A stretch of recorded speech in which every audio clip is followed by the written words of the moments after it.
All right, welcome back, everybody. We are back talking again about thin lenses and the topic of optics, but we are today talking about diverging lenses. Good thing is that this is a bit more simple. So we're going to first talk about diverging lenses where the object is between the focal point and the curvature. So we're just going to be doing two rays for this because you're going to see how it's a bit simpler. So ray 1 travels parallel to the principal axis, then diverges as if coming from the focal point on the same side of the object. So how this is going to work is we have this going like this, then it's going to diverge up here, but that won't reach any, it won't converge anywhere, so it's going to go back on it. Let's go like that. Then we have ray 2 toward the focal point on the far side of the lens, but exits parallel to the principal axis. Okay, so what we have here is we're going to go towards the focal point over here. Oops, focal point right here. And then we'll go like this. It's going towards the focal point, okay? But then it's going to reflect back, go like that. Okay, so then we can see it converges right over here. So the great thing about diverging lenses is no matter where the object is, the image properties are the same. The location is going to be on the same side, as we can see here. It's going to be reduced, as we can see here. And it's going to be upright, as we see here.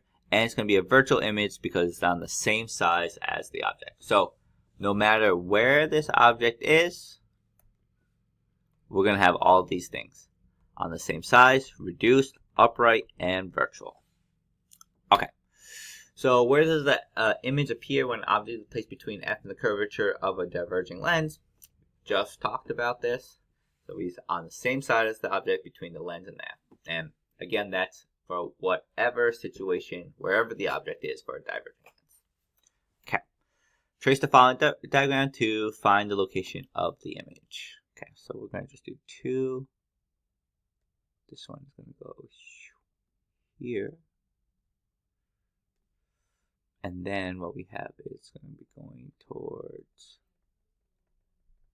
that right there. And then this one we have going towards the focal length over here. Oops, yeah. But then it's going to go back. Right there. So it should be something like this. Okay, it's going to look something like that. And we can see that that's pretty much what we have right there. Okay. All right, moving on. Ray 1 travels parallel. Okay, so this is thin lens diverging between focal point and lens. So this one is a lot closer this time. Travels parallel to the principal axis and diverges as if it came from the focal lens on the same point. So again, what we have is we're going this way, and then goes that way, but then it comes back towards the focal length on the same side.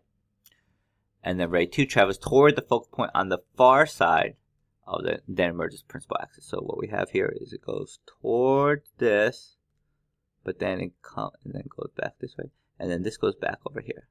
So then we have the object right here. Okay. And again, remember, for all divergent lenses, it's the same for the image. Same side, reduced, upright, virtual image. Okay, and this is past the curvature. So this is past the curvature point. Travels parallel, like the same way we've always done it. Parallel, refracts, reflection point right there. And then towards the focal point on the other side. Then reflects, there we go. And then we have it right there. Okay, and the location and everything, the image is the same. Same side, reduced, upright, and virtual.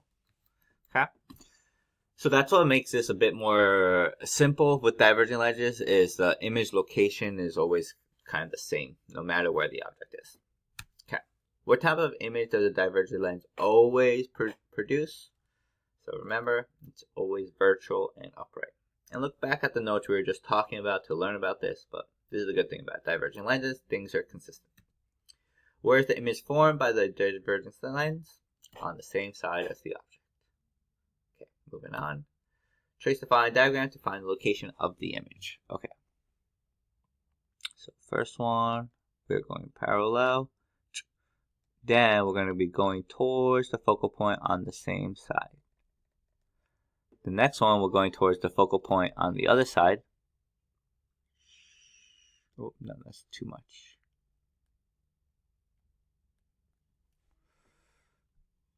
Like that. Something like that. It's probably a little bit more than like that. So the image should be something like this. Okay. And then that's what we see. It's going to be something like that. Okay. All right. Let's do this one now. Same thing. Parallel. Boom.